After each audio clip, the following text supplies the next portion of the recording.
Mesdames, Messieurs, chers amis, nous avons examiné la dernière fois les pratiques théologiques dans la construction des panthéons de 4 cités, 2 colonies, un municipe, comme on dit chez les Romains, et puis des peuples, c'est-à-dire les Trévires, Cologne, le municipe des Tongres, et puis les peuples bataves, avant de regarder à l'exemple de Trèves, toujours, dont il existe beaucoup de données, les théologies privées.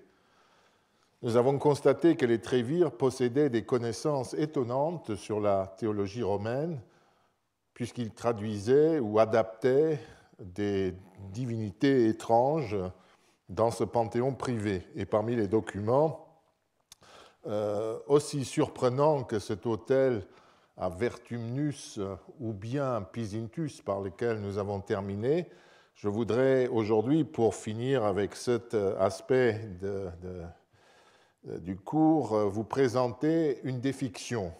Nous quittons la Gaule belgique pour aller vers le sud, du côté de la Rhétie, Tyrol actuel, à Cambodunum Kempten, où l'on a trouvé 7 tablettes de défiction en plomb, comme celles que nous avons vues l'an dernier, et avec l'inscription suivante. Bon, je vous donne tout de suite la traduction. Donc, mutae takitae, muette silencieuse, c'est à elle qu'on s'adresse, que Quartus soit muet, qu'affolé, il erre comme une souris en fuite ou un oiseau devant un basilic, que sa bouche reste muette, muette au pluriel, que les muettes soient funestes, que les muettes restent silencieuses, muettes, que Quartus devienne fou, que Quartus soit précipité aux Érénies et à Orcus, dans l'au-delà, dans le monde d'en bas, que les muettes silencieuses restent muettes près des portes d'or. Donc une défiction classique, comme celle qu'on a vue, mais ce qu'il est beaucoup moins, ce sont les divinités qui sont citées, cette invocation qui est faite aux mutae takitae, aux muettes silencieuses, taciturnes. Cette déesse au singulier est mise en scène par Ovide, un siècle plus tôt, dans le mythe étiologique des Feralia, de la fête des morts, fin février. Il s'agit de l'histoire, et vous trouverez ça en partie dans cet article. Dans ce mythe, on raconte l'histoire liée à la naissance des dieux Lar. On en a parlé dans le temps ici. Une nymphe bavarde, Lara, du nom de Lalla, étymologiquement la bavarde, révèle à Junon que son époux, Jupiter, allait conter fleurette à la nymphe Juturne sur le forum. Elle est punie et envoyée par le Tout-Puissant aux enfers, c'est-à-dire au silence. C'est Mercure qui l'emmène.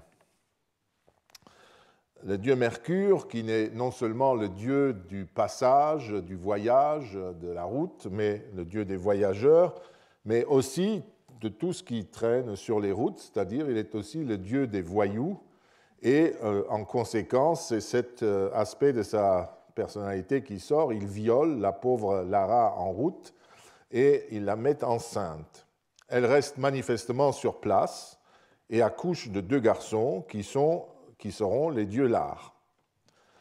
Je passe sur cette histoire que nous avons déjà vue d'ailleurs. Sur notre lamelle de défiction, la Takita Muta d'Ovide est devenue les Mutae Takitae, suivant une procédure relativement classique qui ne nous étonnera pas. Les Iliti, les Fourinae, les Kamenae et d'autres divinités féminines de ce type encore en témoignent, qui sont tantôt attestées dans nos sources au pluriel, tantôt comme collectivité, tantôt comme une divinité au singulier. Ce qui est en revanche tout à fait extraordinaire, c'est le fait que Takita Muta ne soit connu que par Ovide et par cette lamelle, cette prière de défiction. L'étiologie d'Ovide, je crois vous l'avoir dit il y a quelques années, est un petit chef-d'œuvre du genre, au point qu'on a pu considérer autrefois qu'il avait tout inventé, y compris le nom de la déesse. On a dit que c'est une reconstruction une broderie autour des rites d'Amba qui sont célébrés pratiquement ces jours-ci, en fin février, occasion de célébrer la mémoire des morts et d'aller sur les cimetières. Donc on a dit tout est inventé là-dedans. Et puis on a découvert cette lamelle. En outre, on relèvera que le sort réservé au brave Quartus, expédié à l'Orcus comme Lara, et le rôle attribué à la souris qui intervient dans cette défiction, soit aussi présente déjà dans le rite tel qu'il est décrit par Ovide, puisqu'il note qu'il faut mettre des grains d'encens dans un trou creusé par une souris à l'endroit où une vieille dame est assise et prépare des poissons pour les offrir à ceux d'en bas. Donc le récit d'Ovide raconte ce voyage qu'on veut faire accomplir au brave Quartus, pour une raison qu'on ne connaît pas, et il y a même la petite souris qui est aussi dans le coup, qui crée des trous qui permettent d'avoir accès à ceux d'en bas. Donc on a l'impression que l'auteur de la défiction fait avec ses allusions un clin d'œil au poète. Donc ou bien la divinité existait déjà, et les deux s'y réfèrent, ou l'auteur de cette défiction qu'il a écrite avait accès à la poésie d'Ovide comme à Trêves pour Pisintus. Un Trévire a eu accès à Vertumnus, qui est célébré par Properce et Ovide surtout. C'est un personnage surtout poétique. Mais, et c'est ça qui nous intéresse, voilà, on a ce nom en récit. Alors, quelle solution faut-il choisir? Moi, je pense que la première solution, que Ovide et notre défigeant du Tyrol avaient accès à, ils connaissaient une divinité romaine, rare, mais qui existait, et que tous les deux l'ont traité. Ovide dans ce poème, et notre personnage, notre Tyrolien, si vous voulez, qui aimait beaucoup Quartus, manifestement, ou la dame qui aimait beaucoup Quartus, lui ont souhaité tout le bien possible en convoquant ces tacitai mutae. Le seul argument que je puisse avoir, c'est ce passage du singulier au pluriel. Ce qui est un singulier chez Ovide est, dans la pratique cultuelle, un pluriel, de la même manière que Furina, c'est la déesse des puits souterrains, une vieille déesse du Latium où il y a trop d'eau, où il faut toujours des galeries de drainage, et cette déesse est attestée au singulier dans le nom de son Lucus jusqu'à l'époque de Varron, et puis, donc au milieu du 1er siècle avant Jésus-Christ, et puis elle réapparaît à la fin du 2e et au 3e siècle après Jésus-Christ, toujours dans son bois sacré, mais au pluriel. Donc ce passage du singulier au pluriel est si étrange et si frappant qu'il me fait penser qu'il s'agit vraiment d'une divinité mal connue, mais qui existait malgré tout dans le monde romain et que notre Tyrolien a connu un jour ou l'autre. Voilà, donc je voulais vous raconter cette dernière histoire comme introduction aussi vers le monde du mythe auquel je vais consacrer cette heure. L'existence du lien qui rattache les dieux et leur théologie au mythe est un phénomène bien connu, que j'ai d'ailleurs eu l'occasion d'explorer avec vous il y a 2 ans. Et c'est précisément sur cette mythologie, sur cette pensée qui est à l'œuvre dans ce champ narratif spécifique, mais aussi plus largement sur le comparatisme que nous reviendrons. Certains d'entre vous se rappelleront peut-être que nous avons tenté d'analyser il y a quelques années ce livre étrange composé par Plutarque vers 100 après Jésus-Christ et qui porte le titre de Questions romaines. J'essayais alors de dégager la structure selon laquelle est construit ce traité qui expose en 113 questions les données que son auteur considérait comme les plus marquantes des coutumes ancestrales des Romains, ceci sans qu'aucune introduction ni aucune précision ne viennent expliciter la nature ou l'intention du livre. J'ai montré que le propos de ce traité était en fait d'évoquer un certain nombre de lieux de mémoire de Rome, tous situés entre le Forum Boarium, là où est la Bocca della Verità, que tous les touristes connaissent, le Capitole et le Grand Cirque, donc un secteur assez réduit du vieux Rome. Au cours de la promenade virtuelle qui est censée se dérouler entre ces divers lieux, la vue des monuments qui apparaissent successivement au regard du promeneur ou de celui aussi qui regarde d'en haut, on peut imaginer plusieurs façons de faire cette promenade virtuelle, suscite, déclenche les questions qui constituent la manière même du livre. L'année dernière, j'ai publié avec Jesper Svenbro un volume d'études mythologiques qui illustre ce que nous croyons être le principe des mythologies grecques et romaines. Il y a 20 ans, nous avons inventé dans un livre précédent un concept que nous avons baptisé mythologie générative. Nous écrivions alors que la mythologie, au sens courant du terme, ne saurait se cantonner, je cite ce que nous écrivions, dans le seul domaine des récits.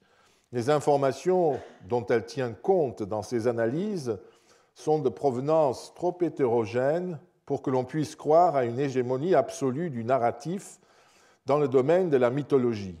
C'est en effet en pensant à ces difficultés que nous avons été amenés à voir dans le mythe non pas un récit, en premier lieu, mais une simple concaténation de catégories, concaténation qui rend possible à l'intérieur d'une culture donnée l'émergence de récits mythiques, d'images et de rituels dans les champs qui leur sont propres.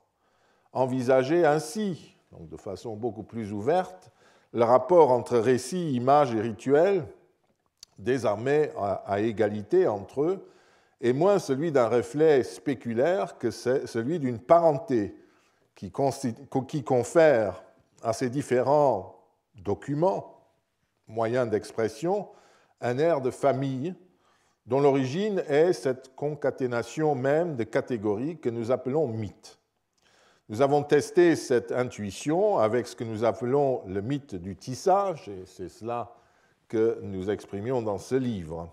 Puis, dans La Tortue et la Lyre, nous avons développé un certain nombre d'autres exemples grecs et romains, parmi lesquels d'ailleurs un mythe sur Vertumnus dont nous avons parlé.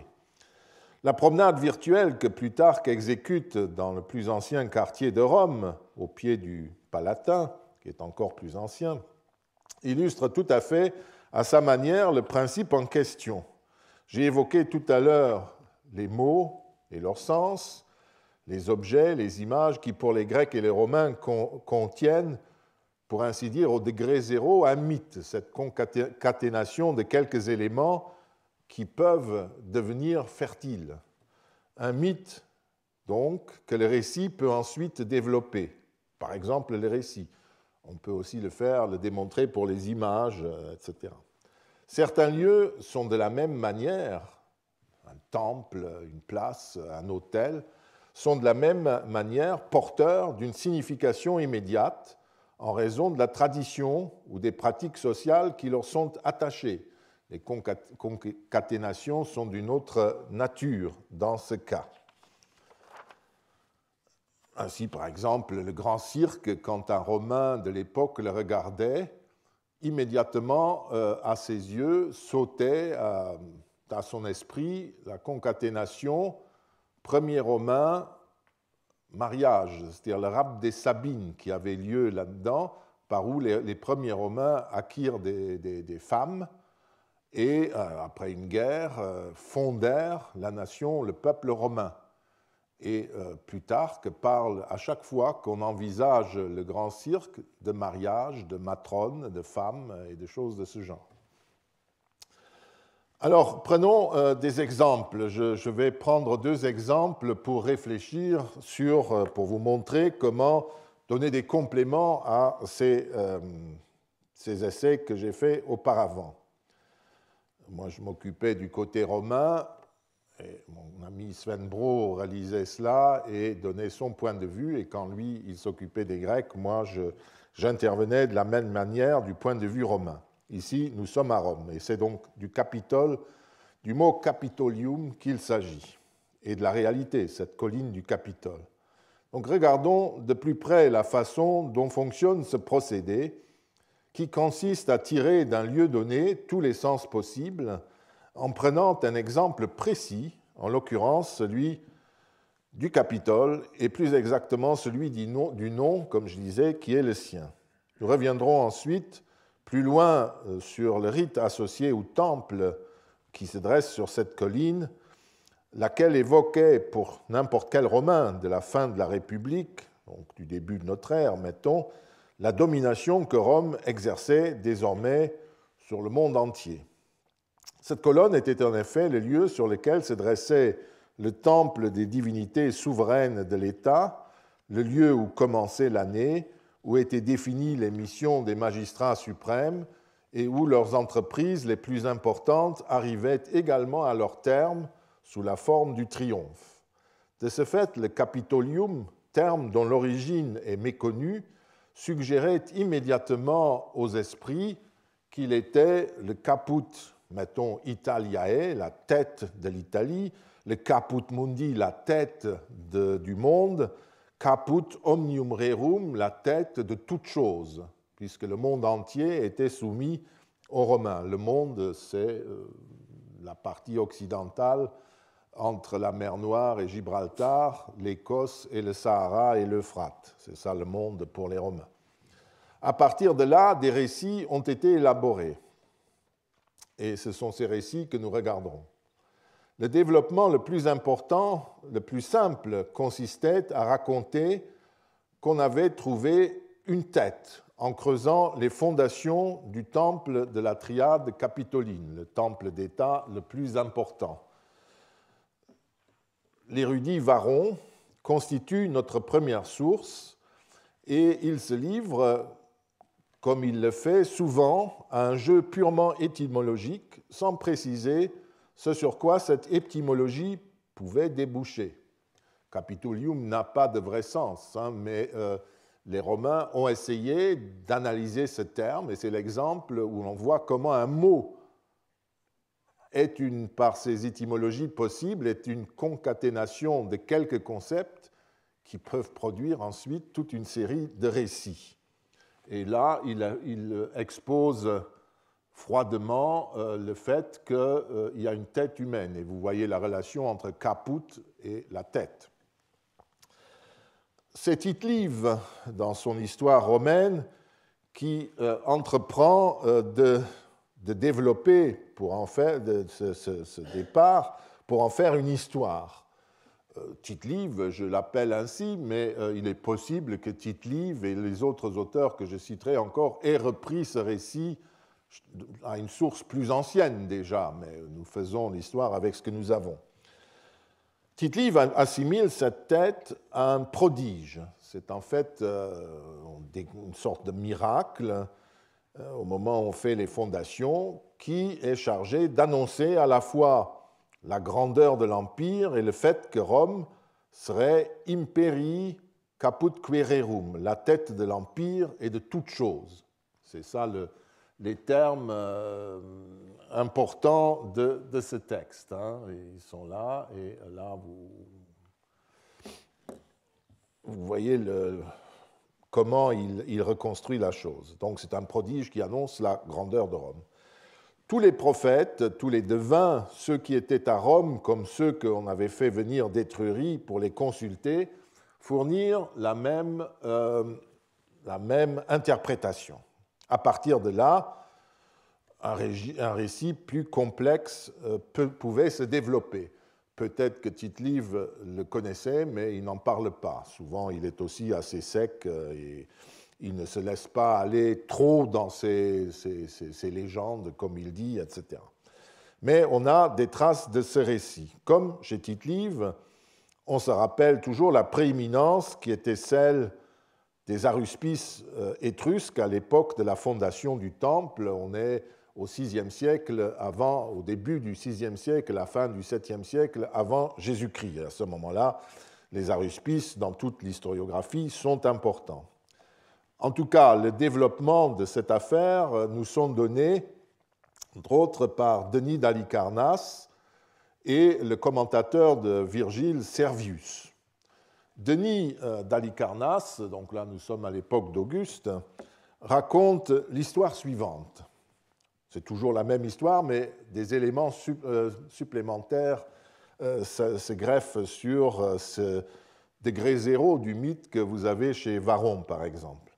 Quand les ouvriers affectés par Tarquin le Superbe, le dernier roi étrusque, à la construction du temple capitolin, ils trouvèrent la tête dont il a déjà été question.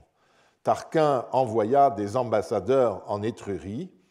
Quand ils arrivèrent à destination et s'apprêtaient à entrer dans la maison de l'aruspice, le fils de ce dernier en sortit. Et il commence par dire aux Romains le texte que vous pouvez parcourir. Il commence par les avertir de bien faire attention à ce que dira son père et à ce qu'il les poussera à faire, parce que son père, c'est clair, c'est le jeu entre hic et illic, là-bas et ici. Il veut que les Romains, en gros, ils dessinent Rome sur le sol devant lui, en écrurie, en Tarquinia, et il demande qu'on lui montre où sera la partie du monde où cette tête a été trouvée et qui fera de cela, de cet endroit-là, le sommet du monde, le maître du monde. Et une fois qu'on l'a montré sur le sol, c'est donc en Étrurie. Ce n'est plus à Rome. Vous voyez, le fils bon, c'est une histoire, hein, et c'était bien trouvé. Et voilà, et le deuxième texte sur l'histoire, je vous montre juste le texte latin, c'est le commentateur de Servius qui raconte absolument la même tradition et la relie même à un quartier de Rome, l'Argilette, et dont également le nom Argus est utilisé comme nom du jeune homme. Et en gros, c'est quand le père apprend que les ambassadeurs romains ne se sont pas laissés rouler, et ils répondent toujours de façon très imprécise, sans jamais dire là, mais ils ne racontent que la découverte sur le forum, enfin sur le Capitole de Rome, au bord du Tibre. À la fin, le devin s'est donné battu, mais il a demandé « Est-ce que vous avez rencontré quelqu'un en route ?» Et ils disent « Bah oui, uniquement ton fils. » Il a compris, il se précipite à Rome et tue son fils parce qu'il a privé l'Étrurie de la suprématie sur le monde, en quelque sorte. Voilà donc la fameuse histoire d'Argus qui révéla les menées possibles de son père, grand aruspice, mais aussi personnage un peu fourbe qui essayait d'attribuer à sa propre cité la prophétie qui s'était manifestée à Rome. Et donc il le tua, et nous avons chez Varron aussi l'exemple d'un même jeu de mots sur l'argilette, n'est-ce pas? Pour l'argilette, il est une tradition écrite qui fait venir le mot de Argus laesus, Argus frappé, sous prétexte que l'homme était à cet endroit, il a été enterré. D'autres le rattachent à Argil, là, vous voyez que c'est ces jeux de mots étymologiques qu'on faisait couramment dans l'Antiquité. Et en fait, le jeu de mots était plutôt Argiletum, parce que Argi, c'est le génitif d'Argus, et letum, c'est la mort d'Argus. Donc vous voyez que ces termes qui n'avaient aucun sens, on ne sait pas d'où viennent ces mots, même à l'époque romaine, eh bien, sont des concaténations possibles de récits potentiels, si vous voulez. Et ainsi, les deux récits donnent donc des toponymes, partent de toponymes pour raconter toute une histoire. Revenons au Capitole. Je crois que bon, ce n'est pas encore fini. On n'avait pas encore exploité toutes les concaténations que le nom était susceptible de livrer. Parce qu'évidemment, on peut le tourner dans tous les sens pour voir. Les traditions que je viens de citer exploitent toutes, comme on l'a vu, le premier élément, caput, capit, caput, rapproché de caput, et la signification politique du lieu, éminent, la tête de tout. Une autre tradition existait qui utilisait aussi le deuxième élément, olium. Qu'est-ce qu'ils ont fait de cela? Eh bien, oui, ça c'est celui qu'on a vu, Capitolium, olium. Alors, les Romains ont utilisé pour cela olus. Olus était une forme, une prononciation vulgaire du prénom Aulus, parce que le Au, à partir d'un certain moment, au début de notre ère, était prononcé dans les quartiers populaires Aulus. Il y a une célèbre blague de l'empereur Vespasien, 70 ans plus tard, où un certain Florus, c'est un surnom courant romain avec un O, faisait des remarques à Vespasien, qui était de Sabine, d'avoir un parler un peu vulgaire.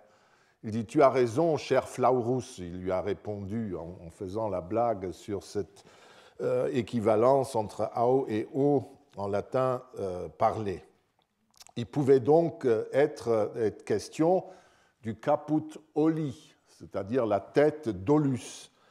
Et cette histoire a été exploitée par quelqu'un qui n'était pas tellement favorable aux Romains, le polémiste chrétien Arnobe, qui invente ou rapporte une histoire sinistre construite sur cette construction qui devait jeter l'opprobre sur le Capitole, centre du monde, où aurait été le tombeau d'un Aulus de Vulcie, il dit même, la cité étrusque de Vulcie, et qu'on aurait retrouvé là. Et le polémiste cite les annalistes romains, les vieux historiens romains, qui auraient raconté l'histoire de cet Aulus assassiné par l'esclave de son frère, ajoutant qu'on avait caché ce qu'était devenu cette tête une fois coupée, et que pour cette raison, il n'avait pas été possible d'enterrer ce Aulus dans sa patrie, toute une histoire d'un crime sordide.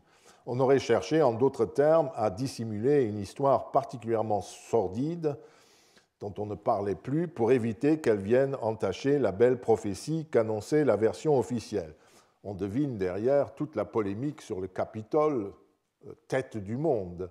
Dit en fait, ce n'est pas un prodige, ce n'est pas une annonce de grandeur, c'est un sinistre fait divers. On avait assassiné quelqu'un et on avait mis sa tête là pour que personne ne la trouve. Et bon, ces ouvriers l'ont trouvé. Alors on a fait toute une histoire, mais en fait, c'est simplement un fait divers sinistre. Donc vous voyez les deux aspects de la question par des gens qui avaient des opinions opposées.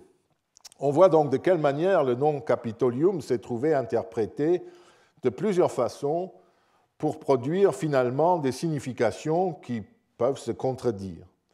J'ai dit tout à l'heure que la version majoritaire n'avait retenu qu'un élément du nom, capit, sans utiliser olium, sauf dans ce dernier cas, caput oli.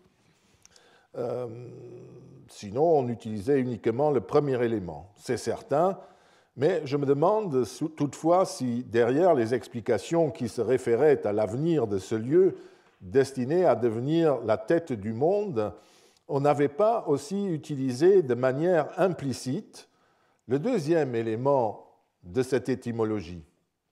Capitolium, en effet, pourrait être un élément, oui voilà, le long passage d'Arnob contre les païens 6-7, que vous pouvez lire si ça vous amuse dans une traduction. Et si vous regardez Capitolium, Capitolium, et je le traduis en grec, ça donne Kephale Holou, c'est-à-dire la tête de tout, la tête du tout, littéralement.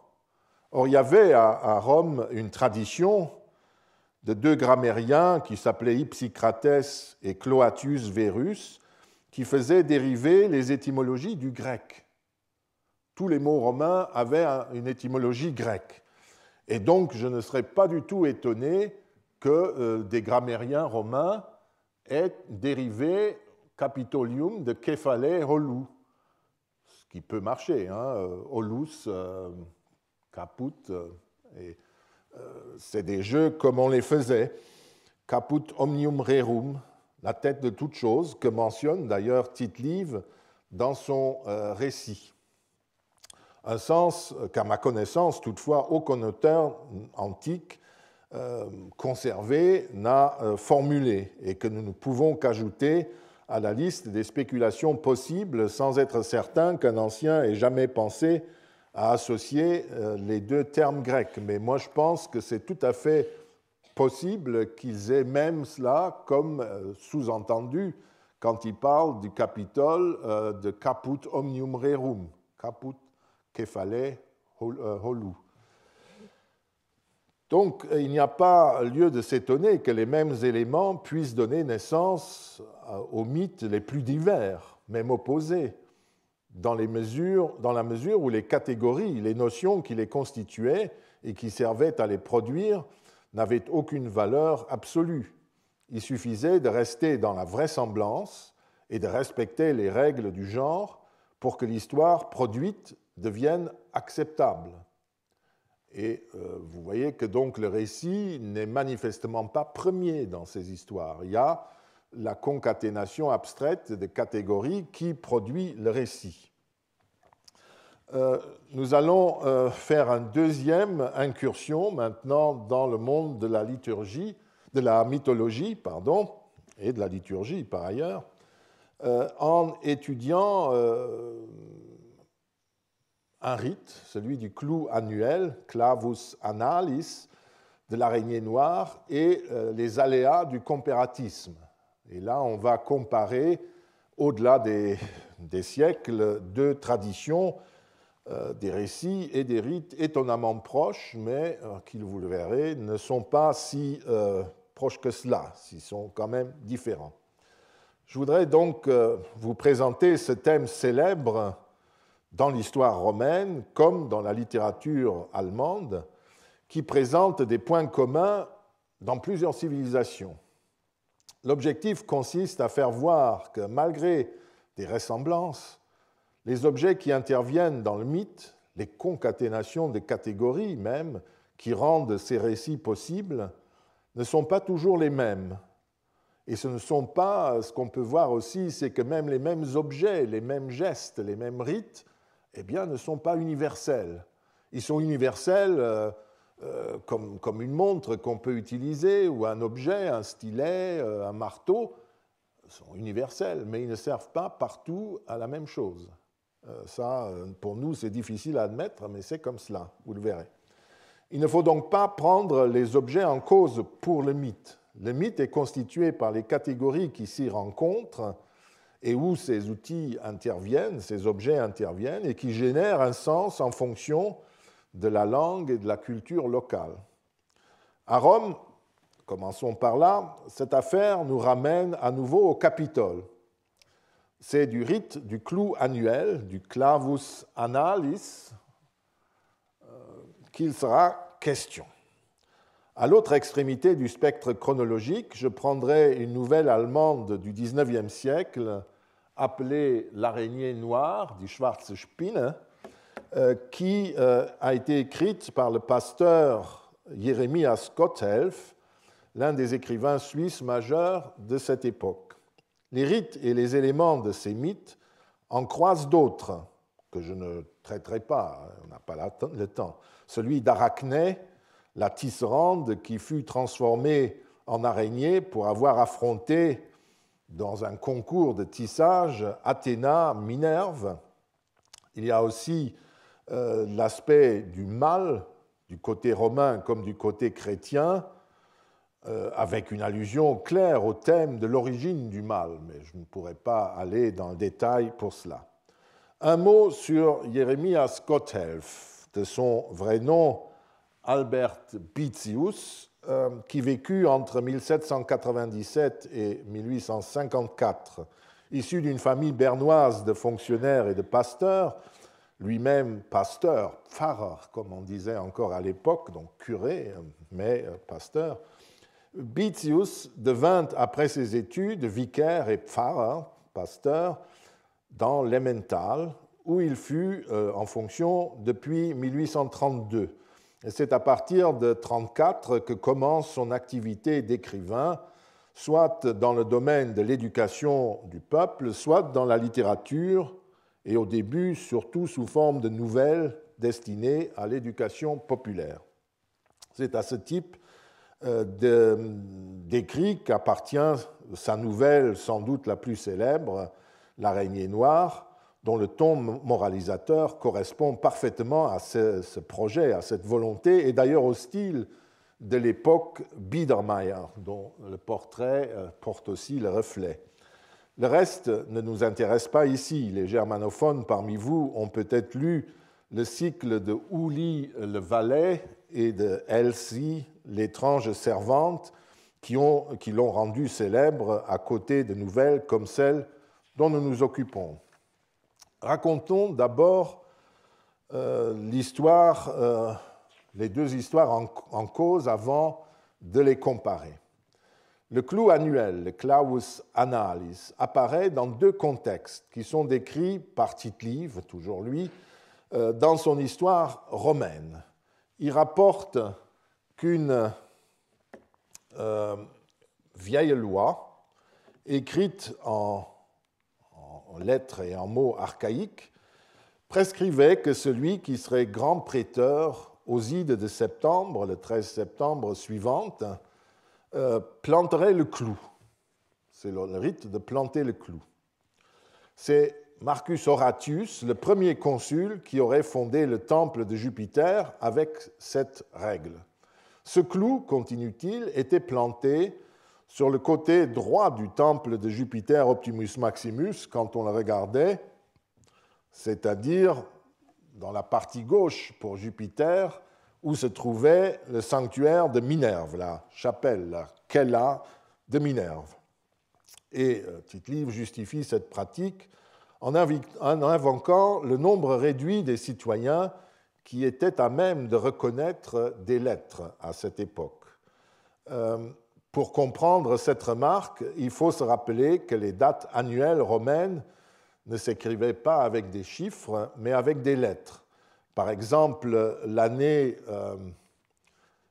44 avant Jésus-Christ, on disait soit, quand on était érudit, anno septingentesimo decimo ab urbe condita, depuis la fondation de la ville, mais surtout, on disait que c'était l'année du 5e consulat de César et du premier consulat de Marc-Antoine, ce qui faisait un texte, et il fallait savoir lire. C'est à ça que Tite-Live fait allusion. Il était donc difficile de représenter la suite des années de façon simple, surtout pour des analphabètes, si vous voulez. Je reviens au texte de notre ami Tite-Live.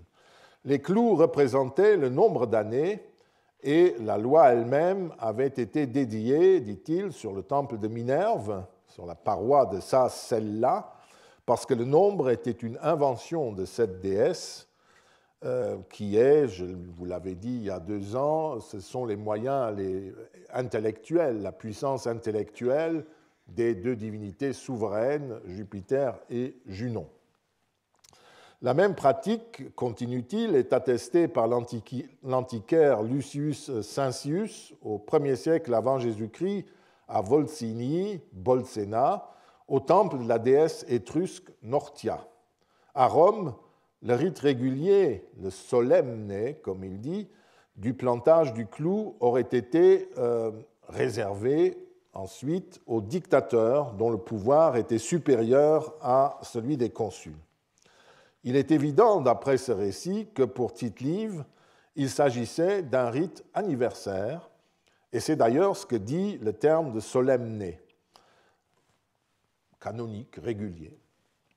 Cet anniversaire était celui de la fondation du temple de Jupiter aux ides de septembre, le 13 septembre, qui était aussi le jour des Jeux romains. Rappelez-vous ça, c'est important pour la suite. L'abréviateur du dictionnaire de Festus, Paul Diacre, rapporte la même tradition en la généralisant, puisqu'il écrit que la coutume concernait les temples, sans préciser duquel ou desquels il s'agissait. Il est probable que Festus et le dictionnaire de Verius Flaccus, que déjà Festus avait résumé, mentionnaient le temple capitolin, éventuellement celui de Nortia à Bolsena, et aussi celui de Mars Ultor, où, d'après Cassius Dion, Auguste aurait fondé la même tradition pour les censeurs. Il s'agit sans doute d'une de ces restaurations de coutumes jusqu'alors négligées qu'Auguste s'est attaché à réaliser sous la nouvelle version, que désormais c'est les censeurs qui devaient pratiquer le rite. À ces traditions, Tite-Live en ajoute une autre. Il conclut le premier texte que nous avons déjà regardé en indiquant que la coutume, voilà la traduction, que la coutume en question avait été interrompue, on l'avait oublié, mais que l'élection de dictateur parut importante pour elle-même. Et c'est pourquoi on procéda alors, nous sommes ici en 363 avant Jésus-Christ, à l'élection d'un dictateur qu'on souhaitait chargé d'effectuer une mission et non pas politique, militaire, et non pas de s'acquitter simplement d'une obligation comme de faire planter un clou. On aurait donc oublié le rite du clou et on aurait dissocié la magistrature suprême, la dictature qui réunit tous les pouvoirs possibles, par exemple les pouvoirs des deux consuls, en un seul, pour en faire une vraie magistrature d'action. Donc vous voyez déjà, il y a des contradictions dans le texte de Tite-Live entre qui plante le clou, le préteur Maxime, le dictateur, et après le dictateur ne le fait plus, etc. Dans la suite de son récit, il y a une deuxième contradiction, un deuxième paradoxe, aspect paradoxal du rite. Tite-Live mentionne les clous dans un autre contexte. La première mention, nous sommes en 331 dans le récit, on accusa, la première mention qui est faite, donc, conclut le récit du fameux scandale des poisons, quand on accusa les matrones romaines d'avoir tenté d'empoisonner leur mari, un crime terrible. L'affaire fut considérée comme un prodige et l'on trouva mentionné dans les livres d'annales, les vieux livres de rapports annuels des pontifes, le fait que les clous avaient été plantés jadis au moment des sécessions de la plèbe et que grâce à ce rite expiatoire, les esprits aliénés étaient redevenus maîtres d'eux-mêmes. Donc la plèbe, dans les conflits entre patriciens et plébéiens, avait à un certain moment abandonné Rome pour s'installer ailleurs et avait menacé de faire éclater la cité de Rome. Mais en plantant le clou, à titre expiatoire, les esprits aliénés sont redevenus raisonnables. On décida donc de procéder à ce rituel pour rendre les matrones de nouveau raisonnables et ne plus tuer leur mari. En 313, le même rite se trouve brièvement mentionné à l'occasion d'une épidémie. On voit la parenté du rite, enfin de l'objectif du rite. Voilà le dossier. Il a suscité de nombreuses interprétations et discussions, évidemment. Le principal problème étant de concilier les deux versions du rite, l'une qui est de type calendaire, chaque année on fait cela. L'autre, de type apotropaïque, est lié au hasard des crises, des événements. Laissons de côté le dictateur, le préteur Maximus, etc. Ce n'est pas intéressant dans notre contexte. En outre, à ceux qui suivent l'explication de Tite-Live, qui considèrent que les clous servaient à marquer les années, s'oppose l'opinion de Théodore Mommsen, qui pensait, quant à lui, qu'il s'agissait d'un clou qui marquait en fait le passage d'un siècle à l'autre. Avant d'aller plus loin, il convient donc de faire le point sur ces disputes et ces discussions. Un premier élément peut être tout de suite éliminé, dans la mesure où il ne nous intéresse pas ici, c'est le fait que Tite-Live, la mention que fait Tite-Live d'une note de l'antiquaire Lucius Cincius sur Bolsena. Cette information a suscité alors toute une série d'hypothèses. Elles étaient dues au fait qu'une déesse étrusque, Nortia, ça c'est vrai, c'est une déesse étrusque, est associée dans la Volsinie romaine au même rite, et qu'au moment de la fondation du Capitole, Rome était encore, si l'on suit l'histoire légendaire de ses origines, une cité étrusque. Donc, vous voyez les communications qui pouvaient se faire. Dans l'enthousiasme des découvertes archéologiques du XXe siècle, des historiens aussi divers que Jacques Ergon, Andreas Alföldi, Joseph Ambros Pfiffig, parmi d'autres, ont conclu que le rite du clou de Rome était d'origine étrusque et qu'on a voulu rapprocher de ce rite un certain nombre de témoignages indirects. Le fait est que le témoignage de Cincius date du 1er siècle avant Jésus-Christ et qui provient d'une cité romaine refondée depuis 2 siècles environ à Bolsena, Volsini, après la prise en 290 avant Jésus-Christ de Volsini, de la Volsinie étrusque Orvieto, qui est à 60 km. Rien ne permet de dire qu'il s'agit d'un usage ancien, que l'usage volsinien provenait d'Étrurie ou de Rome, et surtout que le rite romain était originaire d'Étrurie, où la pratique du clou annuel n'est d'ailleurs pas attestée par les sources. Nous n'avons que des renseignements sur des cités romaines, Rome et Bolsena, Volsini. Quant à l'usage du comptage des années, il paraît absurde que dans le même texte, Tite-Live affirme qu'une vieille lex, un vieux règlement affiché au Capitole, ait pu prescrire cette pratique, dans la mesure où on peut supposer que des gens qui savaient lire et écrire des textes de loi et des règlements étaient également capables de compter sans clou. Théodore Mommsen avait certes pensé à un clou séculaire, sans doute en relation avec une autre tradition mythique, encore une fois, étrusque, sur le saeculum, le siècle, et qui est en rapport avec les jeux séculaires d'Auguste. Mais quelle était la fonction de ces clous ? J'ai l'impression que les clous annuels servaient moins au comptage pur et simple des années, ou même des siècles, qu'à proclamer que les années avaient été accomplies sans malheur particulier.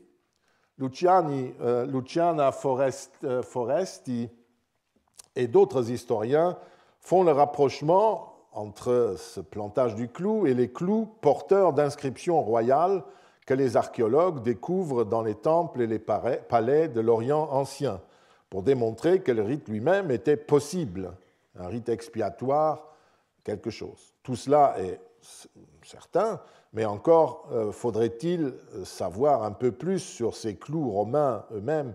Étaient-ils, par exemple, porteurs d'inscriptions ? On n'en sait rien, pour qu'on puisse aller aussi loin dans la comparaison aux clous orientaux. Et sur la prière, il faudrait aussi connaître la prière qui était récitée au moment où on les plantait.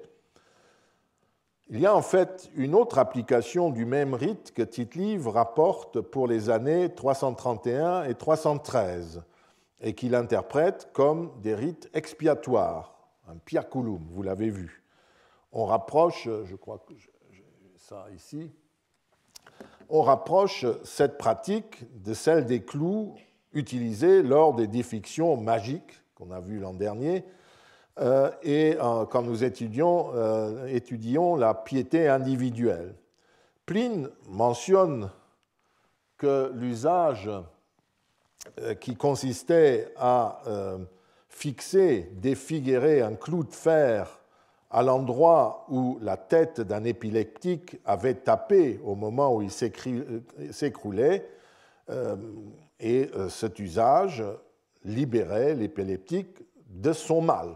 Donc on fixe le mal en quelque sorte à l'endroit où il a heurté la terre. Des clous étaient également utilisés, toujours d'après Pline l'Ancien, contre la fièvre quarte ou la foudre, mais cette fois-ci, ils étaient entourés ou couverts. Laissons pour l'instant des proverbes qui évoquent aussi la fixation des destinées humaines opérées par une divinité, car il ne s'agit pas exactement du même contexte. Je ne veux pas aller plus loin. Je me contenterai de noter que les clous enfoncés dans le sol ou dans un mur ou dans des poutres suivant dans le cas de certains proverbes que nous verrons tout à l'heure, fixent quelque chose, un mal, une année, une destinée ou un risque. Cet usage est indéniablement attesté pour le IVe siècle avant Jésus-Christ chez Tite-Live et même sur les fastes consulaires pour l'année 263 avant Jésus-Christ. Tite-Live, vous avez vu, les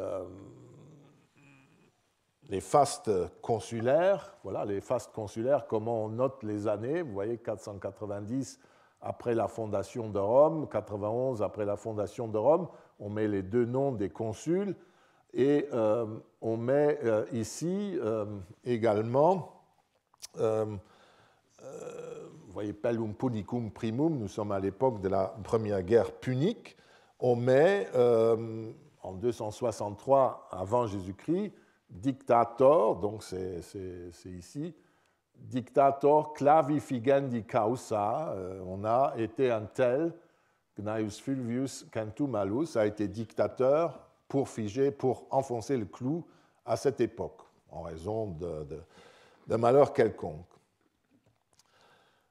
Quelle que soit l'interprétation qu'il faille accorder à la pratique de Bolsena, rapportée par Lucius Cincius au 1er siècle avant notre ère, le rite est encore attesté tardivement par rapport à la fondation du Capitole. Donc. Les interprétations sont au nombre de deux. Certains historiens modernes ont considéré que Tite-Live, je vous remonte ces historiens, ont considéré que Tite-Live avait en fait combiné les deux traditions, la tradition année après année, pour compter les années, et la tradition du Piaculum. Cette hypothèse ne nous avance pas beaucoup. Elle semble destinée à dévaloriser l'interprétation rituelle, magique si vous voulez, que certains d'entre eux considéraient comme négligeable et peu crédible, parce que les rites, c'est méprisable, alors que l'autre tradition, liée au plus vénérable temple romain, aux origines de la République, à la magistrature suprême, leur inspirait davantage confiance. D'autant plus que le triomphe, le costume du triomphateur et certains autres éléments du pouvoir romain sont censés provenir d'Étrurie, ce qui permet d'ajouter au rite étrusque transplanté à Rome un élément de poids supplémentaire. Or, il convient de ne pas oublier que nous sommes en fait, dans tout cela, dans un contexte mythique. Fondation du Capitole, la tête d'Aulus, tout ce que vous voulez, la fondation de ce clou anal tel qu'il est raconté par Tite-Live, nous sommes dans une reconstruction légendaire qui se fonde sur des rites postérieurs qui sont projetés dans le passé et échappent donc à tout contrôle historique. D'autant plus que le témoignage est attesté chez Tite-Live, au début de notre ère, au début de l'ère chrétienne, et non chez un historien plus ancien. Et on peut imaginer, comme je l'ai dit, qu'il a copié ça chez un analyste plus ancien, mais enfin, nous n'en savons rien. À l'époque à laquelle les études sur le Clavus Annalis, que je critique donc à la suite de Luciana Foresti, ont été écrites, ces textes étaient considérés comme des documents historiques de première main.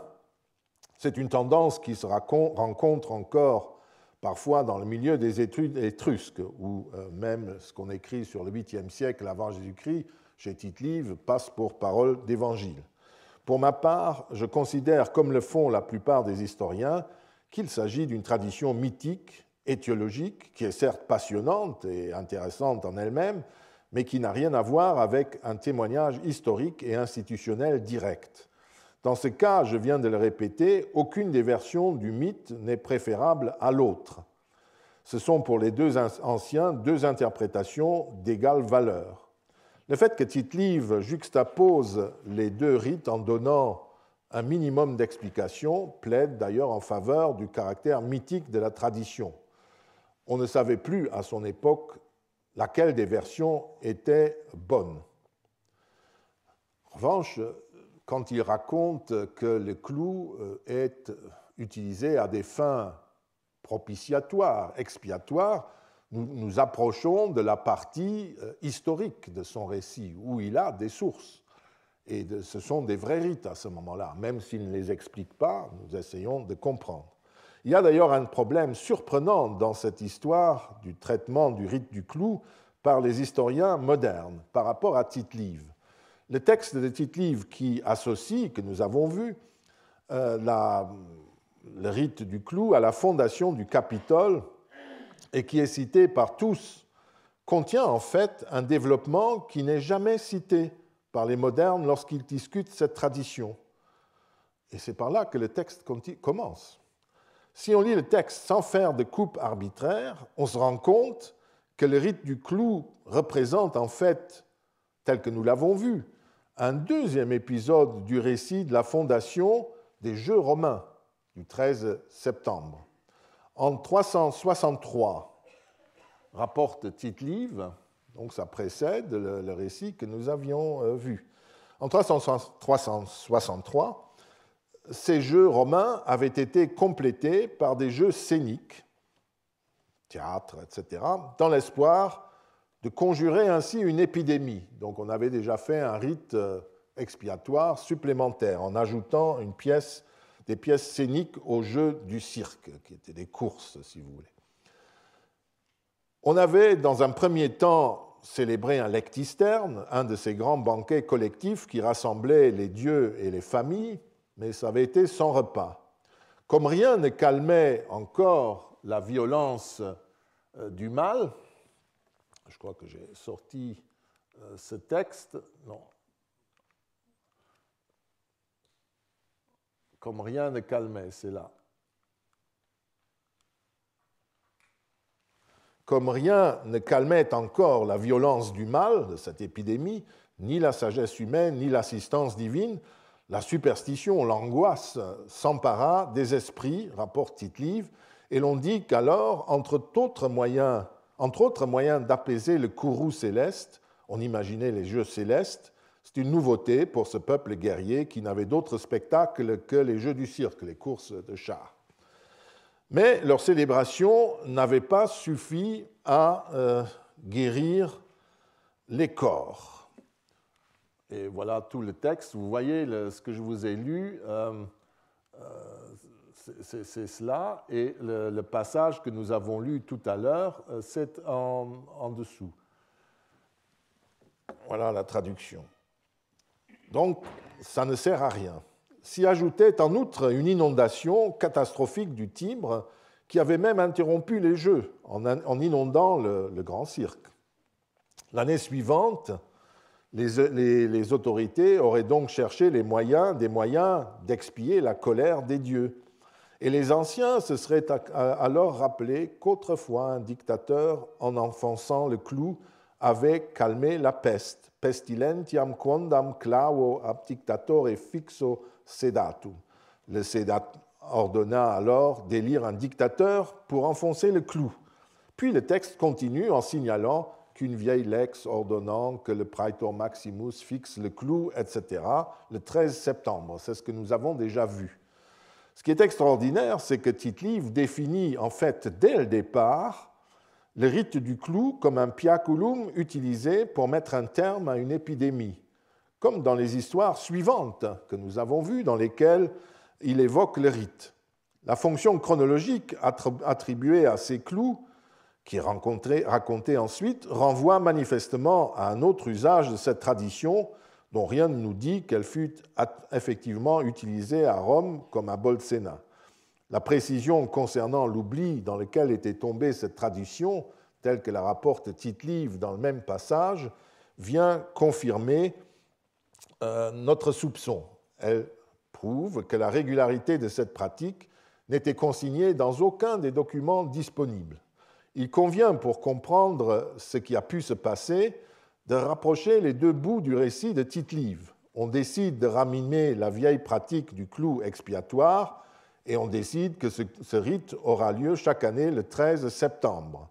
À partir de là, l'historien ou sa source imagine que ces clous permettaient de compter les années. Une parenthèse. Au terme de tant d'années de réflexion sur les restaurations augustéennes, je ne cesse d'avoir l'impression que le récit de Tite-Live y ressemble souvent beaucoup. Recueillant une tradition sur la pratique du clou, Tite-Live rend, dans ce passage, annuel ce qui auparavant n'était qu'un rite occasionnel lié à une épidémie ou une autre catastrophe. J'ai l'impression, sans avoir évidemment d'autres arguments que c'est ce qu'Auguste a fait à Lavinium, à Caecina, peut-être à Gabii, en renouvelant un traité. C'est mes seuls arguments. Auguste faisait ainsi. Donc, il est très possible que tout ça, c'est une sorte de reconstruction comme celle qu'on faisait à l'époque d'Auguste. Revenons donc à ce récit. Seul m'intéresse dans ce récit la tradition rituelle relative au clou.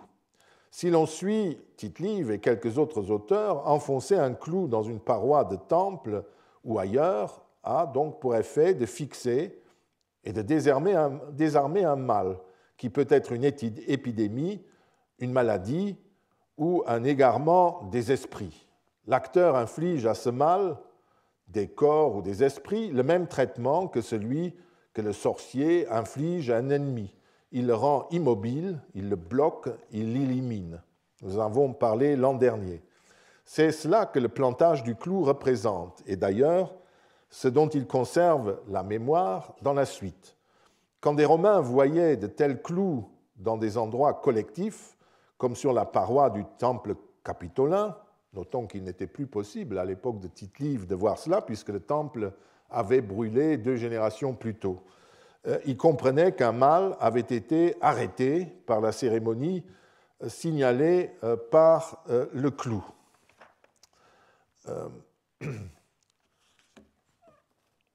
Le texte,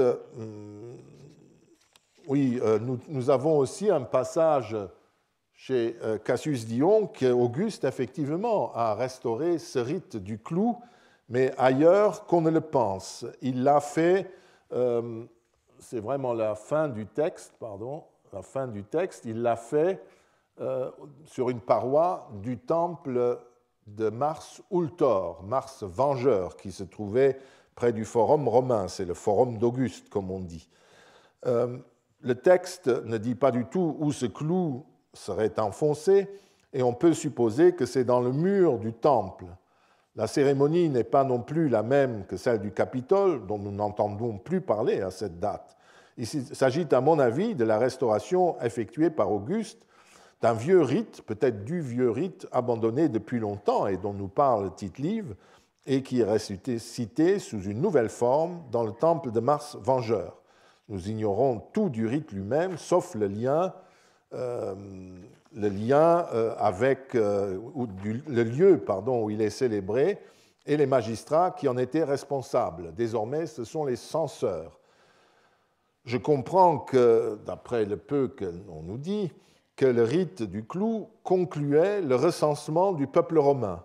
Et ceci peut autoriser une hypothèse concernant le rite du clou en lui-même à cette époque. Dans la mesure où le recensement constituait et fondait en quelque sorte le peuple romain pour les 5 années à venir, le clou se trouvait peut-être en relation avec les vœux au dieu Mars que les censeurs acquittaient après chaque recensement, mais au champ de Mars.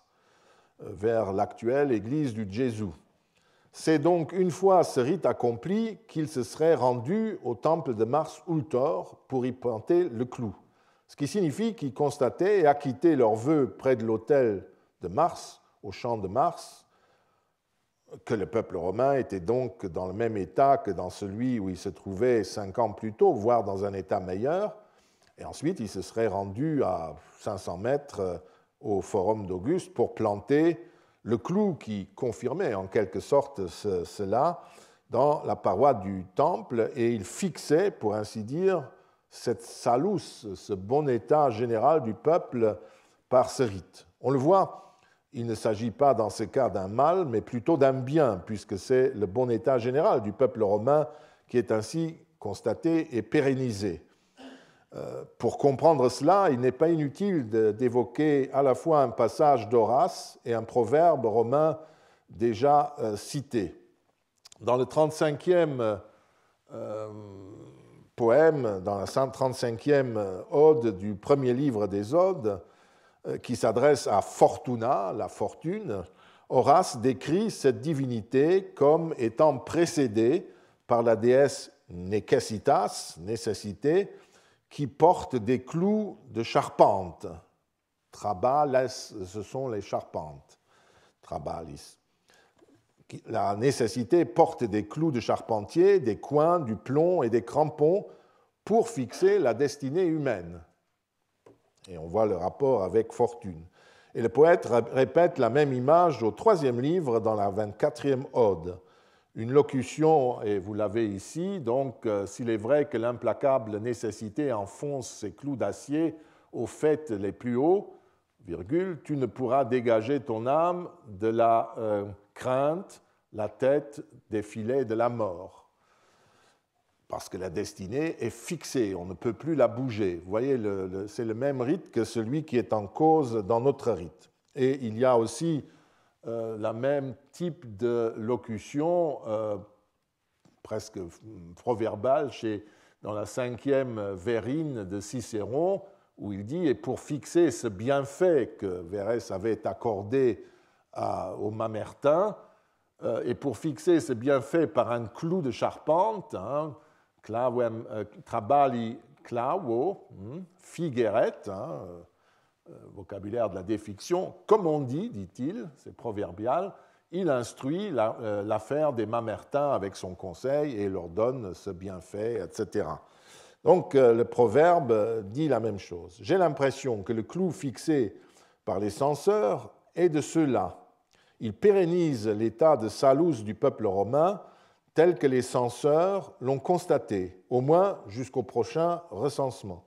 D'autant plus que nous sommes ici dans le temple du dieu qui était directement concerné par le vœu des censeurs, Mars, puisque le grand sacrifice qui faisait suite au lustrum, à la procession des victimes suovetoriles autour du peuple romain recensé, était offert à ce dieu.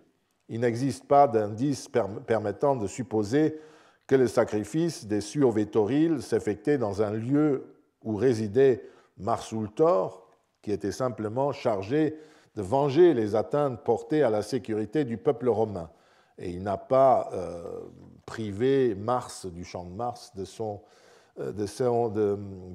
ses rites, de ses prérogatives. D'ailleurs, le rite n'a pas dû être célébré très longtemps, puisque dès les premières années du Principat, les recensements devinrent très périodiques et ils disparurent totalement sous Domitien vers 81-2 après Jésus-Christ, quand ils devenaient des procédures administratives régulières. Voilà. Nous pouvons arrêter là.